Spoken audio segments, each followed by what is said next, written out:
Hello everyone and welcome back to Starcraft 2 Wings of Liberty. We're over here in the laboratory real quick. I did end up taking the Raven. Now, the next mission is incredibly hard and I've already tried it a few times. I haven't figured out the trick to beating it yet, so gonna have to figure that one out and I'll get back to you on that. However, Raven versus Science Vessel. The Science Vessel is definitely the superior choice. It is significantly stronger. The Raven can regenerate enough energy to keep, on average, like 1.5 turrets out at a time. And it can build up enough to drop like 3 at once. But it is terrible on any timed mission. Any mission that comes down where you don't have a time limit, but it's down to something like resource efficiency, those missions the Raven is going to be absolutely great at because the turrets are literally free. You don't lose money. You just lose energy. The Science Vessel, on the other hand, the Science Vessel is amazing. You just build a Science Vessel and then all of a sudden you could push with mech like right away. Like you don't even need very much. You won't lose mechs pushing with the Science Vessel. These things are definitely the superior choice if you're actually just looking for which one of these is the biggest advantage. I'm going to be going with the Raven because I think, quite frankly, that the Raven is cooler, not because it is better. Now, the next mission has 4 Protoss research up for grabs, and I don't know if we're going to get it all, but it's worth noting this is a decision we're going to have to face soon. And my preliminary thoughts on this is that the tech reactor is by far going to be the better choice. The tech reactor, instead of needing to make an entire second factory just to produce a second line of something like siege tanks or Thors, it saves multiple buildings and combines upgrades. It's extremely efficient. Orbital Strike, the thing is, what you'll notice about the Orbital Strike thing is that there's tech reactors attached to those barracks. Now, you can't choose both of these. They're mutually exclusive as far as I know, unless something changes. Which means the only thing I'm going to be able to call down from orbit is going to be Marines, Medics, and Reapers. I won't be able to call down Marauders and Hellbats on scene. So I don't think the orbital drop is very good.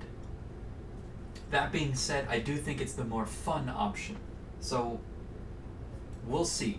Ultimately, I like the idea of using a lot of Ravens. I like the idea of using Wraith, Banshee, Raven as like a unit comp, trying to fight around that. And I like the idea of using battle cruisers. I also like the idea of going full mech, so I don't know. The tech reactor could also be extremely useful. I don't know. We'll make that decision later. Right now, I'm leaning towards tech reactor, although I do think drop pods would be more fun. Now, the thing about the next mission is that there's a continuous wave of fire that forces you to move your bases further and further along the map. And the Protoss continue to attack, but the way that they attack isn't consistent because you're constantly making new bases and new positions. So it's one of those where you kind of need to do it a couple times and fail and then learn the pattern, and then you could play around it. Like, once you know it, it's a lot easier to predict it and prevent the attacks. Now, I was doing pretty well last time, but I ran into this issue where I forgot that you needed a factory in order to actually build more starports. Anyway, my last attempt ended kind of like this. I needed to build more Banshees, but I didn't claim enough bases and I didn't have enough minerals. So this mission's incredibly tough. You have to be very aggressive. You have to push with what you have, and you have to kind of risk losing. So I'm going to take it slow this time around. So the trick with this mission is that you absolutely have to push early. You absolutely have to grab these extra bases. And you have to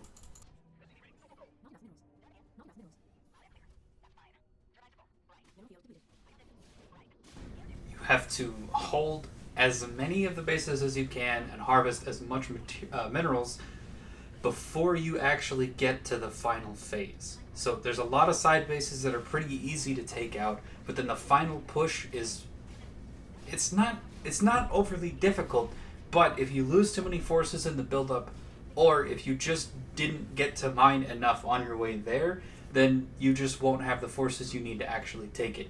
So it's real important to be aggressive early with your Banshees. Keep making them. Once you get up to about 8 or 9, you could one-shot a Stalker without needing to cloak. So you really got to micro them well. You have to keep them out on the field. You need to keep pressing with them. If you're not clearing the static troops that just wait on the map, then you're losing. So you absolutely have to stay on the offense. As far as base defenses, they're really only there to secure your minerals. So it doesn't really matter if you lose the bunkers. You want to try to keep them alive, obviously, because they're only useful if they're alive.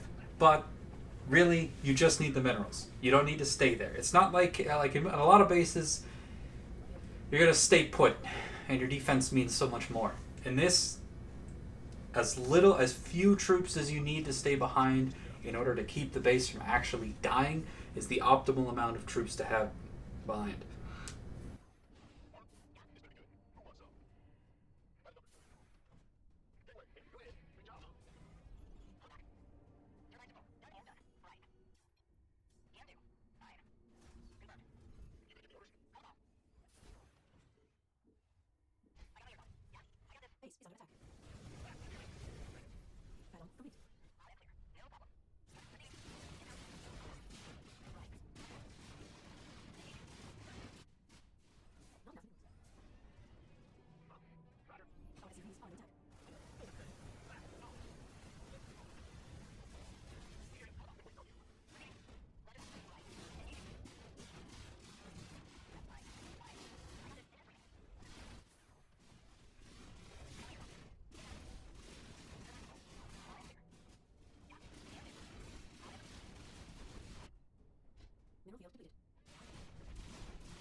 So I've taken pretty much all the bases that I can. I guess there's one more that I could take, but I literally forget about it mid-mission. What I'm going to do right now is I'm going to drop down another 2 starports, and I'm going to crank out as many Banshees as I can, as well as a small squad of Wraiths, just to deal with the air forces that I have to. The plan is quite literally clear the immediate area in the time that I have left without losing anything. So I want to slow push forward without using too much energy or losing too much health, or definitely not losing any Banshees. And then the idea is going to be to quite literally just tackle the objective. So the objective of this mission, in case it hasn't been made clear, is all the way over here in the east on the map, on the part that's indicated on the mini map. There is a temple or whatever that we have to blow up, and it has about 4,000 HP. So it stands to reason that there's kind of 2 ways to do this. You either demolish everything in your path and then you blow it up, or you destroy enough that you can rush to it, and then you build up as strong an army as possible and you rush to it. Now, the thing that's going to make this complicated is the fact that there are some High Templar and some Archons in the mix. So they've got AoE damage, and they've got storms. They've got photon cannons. I almost called them proton cannons. They've got photon cannons all over the place. So they have detection. They have AoE. They've got their powerful spellcasters. There's a lot of scouts going around. I think there's even a carrier defending the main objective. So I think I saved a little while back, and we're going to pump out...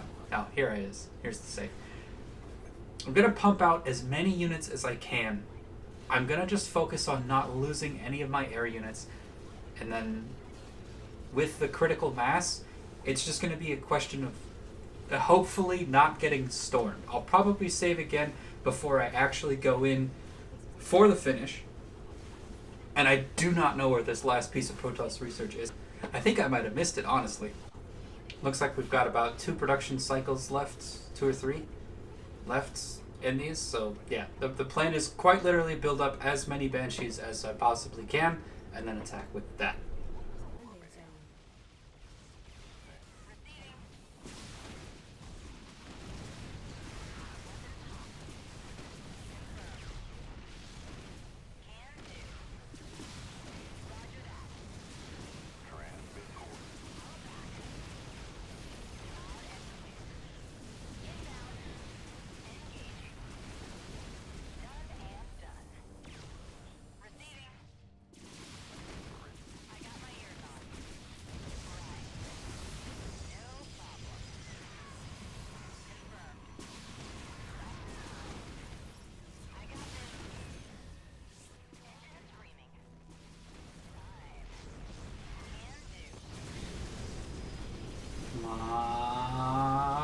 Come on. Come on. So many are so low. Okay. Alright. We did it. Holy shit. Oh, that took me... Oh, God. You gotta be so careful. You gotta get so many resources. I'm also extremely glad that I picked up the ability to call down mules in the armory. Oh my God. It's so useful.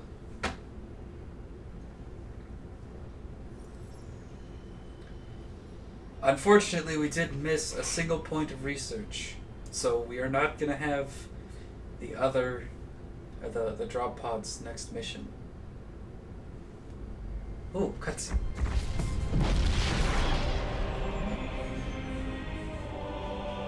Nice line across the middle of the sheet of the screen, the shadow. Oh, now it's a square. Oh, now it's a line.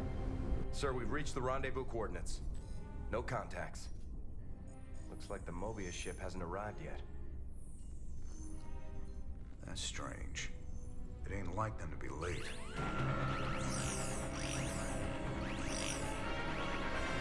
Sir, Dominion ship's warping in. Mengsk's flagship is leading them. Sweet mother of mercy.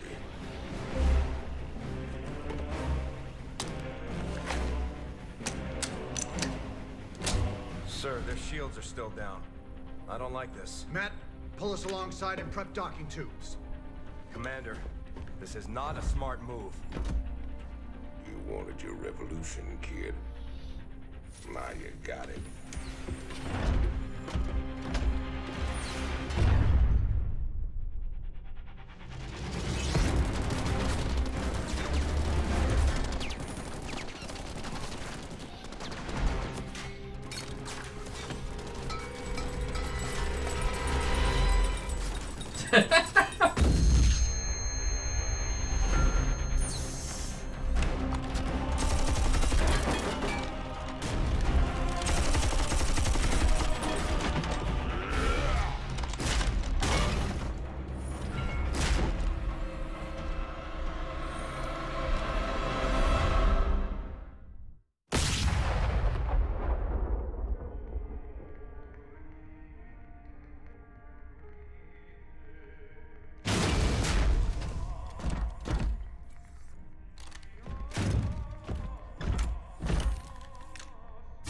Turn around, Arcturus. I want want you to see this coming. You won't find my father here, Commander. I am Valerian Mengsk, and I own the Mobius Foundation. Through them, I own you as well. Tell me why I shouldn't kill you right now. Because I can offer you what you've always wanted. A chance to rescue Sarah Kerrigan. That seems like a rather ballsy move. That's one of those, like, there's no guarantee he doesn't just shoot you. I mean, I know they did it to make the character seem like badass or whatever, but it to me, it just makes him look pretty stupid. Also, you probably could have got on comms and been like, yo, my name's Valerian Mengsk. How about you don't blow up my ship and kill half my crew and do all that? Like, I wonder if any one of his soldiers was like, you know, why didn't you just get on comms? Like, hey, Captain, my friend Jim, he was covering the port side gate where this guy came in, and he died because, like, what? You wanted to be listening to your gramophone and let the motherfucker walk all the way up to the bridge? How many soldiers between wherever this dude broke in and the bridge of the ship? How many of those random people died so that Valerian could be like, here's my big reveal? Even after all that, like, how anticlimactic would it have been for this dude to just straight up shoot him? Let's not get ahead of ourselves. Like, he doesn't exactly have a reason to hold his fire. He could have literally just walked in that room and shot Valerian, and his whole plan would have gone wrong. This is bigger than all of us. Okay, so, like, basically what defines a good plan is its chance of success. So that's a terrible plan, because it's not likely to just easily go very wrong. The whole thing about that strat is it's like, what if Raynor just blows up your ship? What if he shoots everyone on your ship? What if he just kills you immediately? Like, you could literally probably just hail him from quite a ways out, a pretty safe distance, and be like, yo, let's talk. Anyway, it looks like we got Banshee mercenaries, and they have plus 50% damage, so we're taking them. Okay, so the next mission is going to give us 4 Prostos research, and that'll max us out and give us some extra credits. It's also going to unlock the battle cruiser, which, hell yeah.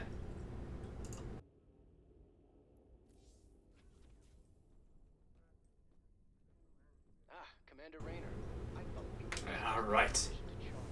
Alright, looking forward to that. Anyway, I have been Sucargo, and this has been fun. I'm going to leave it here for today. Don't forget to do the YouTube things, and remember, sharing the video is definitely the biggest thing that you could do to help me out.